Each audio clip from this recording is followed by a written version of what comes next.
Sa Caloocan City, lampas sa isang dekada nang nagdurusa sa kanyang pagkalumpo ang haligi ng tahanan na si Bernabe Meneses, 54 na taong gulang. Sa loob ng maraming taon, sa bahay na lang daw umiikot ang kanyang mundo.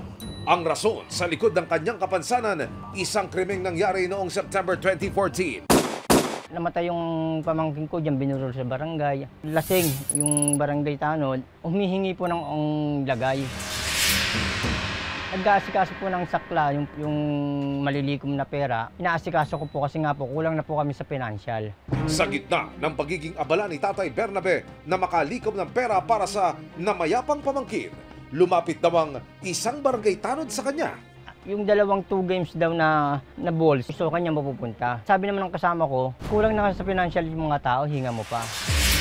Laking gulat na lang daw ni Bernabe sa sumunod na ginawa ng suspect. Pagbalik, kinuha niya na yung baril sa bag. Binaril niya ako dito 2 beses. Agad siyang isinugod sa ospital ng mga nakikiramay. Maswerte man siyang nabuhay, tinamaan ang spinal cord ni Bernabe ng mga bala. Pagkabagandalo ko, nawala lahat yung pinaghirapan kong maabot. Sa 11 years kasi dala-dala ko yun eh. Kaya ako lumapit sa resibo, sana matulungan ko. Gusto ko talagang mahuli.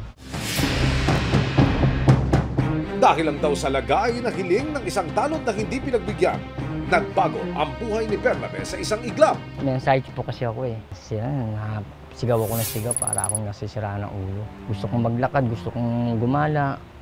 Gusto ko nasa labas ako, inubuhat nila ako. Sobrang hirap. Nadaanan ng buhay ko 11 years. Ako nakahiga. Gaano po kasakit, sir, bilang padre di pamilya?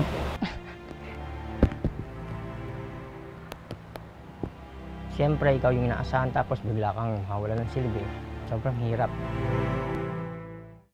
Maraming salamat sa panonood, mga kapuso. Para masundan ang mga reklamong nasolusyonan ng resibo, mag-subscribe lamang sa GMA Public Affairs YouTube channel